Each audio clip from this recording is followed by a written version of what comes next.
Hello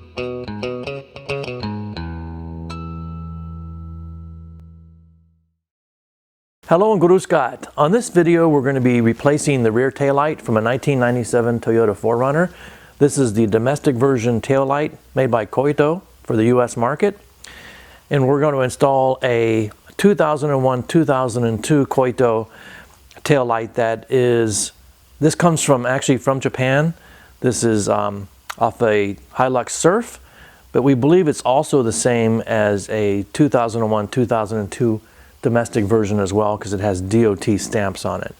So we're going to be changing that out, and to do that we'll show you first of all how to take these off, and then how to, in this case, change out the harness.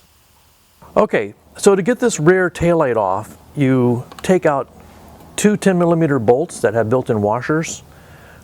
They go here and here. They actually bolt into this spot and this spot, and then you're going to pop it out that way to get it off, and it kind of takes an abrupt pop to get it loose. These little pieces here fit into these clips here from the side, so when you put the new one in, it's going to go this way. We're going to lubricate these with a little bit of silicone grease before we put the new one in. But next thing we're going to do is, this wiring harness won't fit the new bulbs or the new lens, so we're going to do a little operation and change this harness out. So we'll show that here in a second.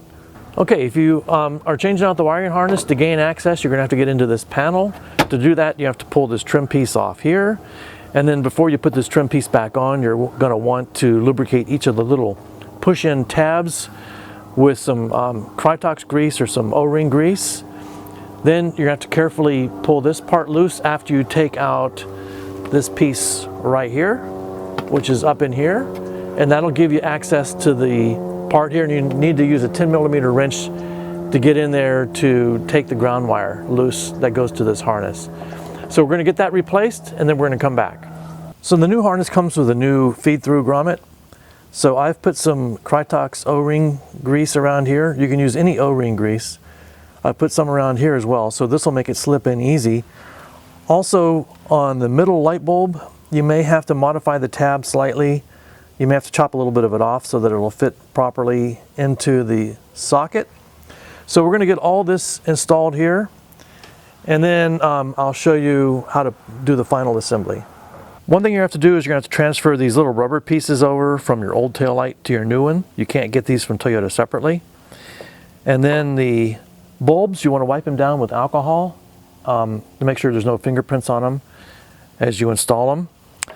And the clear one goes in the bottom, turns to the right. This one goes in the top. This is your reverse light. So it's also keyed and turns. Looks like it has to go in the other way. And then this one goes in here, and then we're going to put this back on, and then we'll show you how it comes out. Okay, so I popped that into place. It just went on so smooth because I had put some grease on there. So now all I'm going to do is put these 10mm bolts in, and they don't go in very tight, just barely snug. And I put a little bit of Loctite on them, so they're not going to go anywhere. So if you put them in just a little snug, that's all you need. So in a second here, we're going to close the hatch, and we're going to show you a side-by-side comparison of new versus old. So we'll be right back. Okay, so here's the comparison. The right side is the new one, left side is the old one. Right side definitely is gorgeous. So that's all there is to this video. Thanks for watching. Tschüss.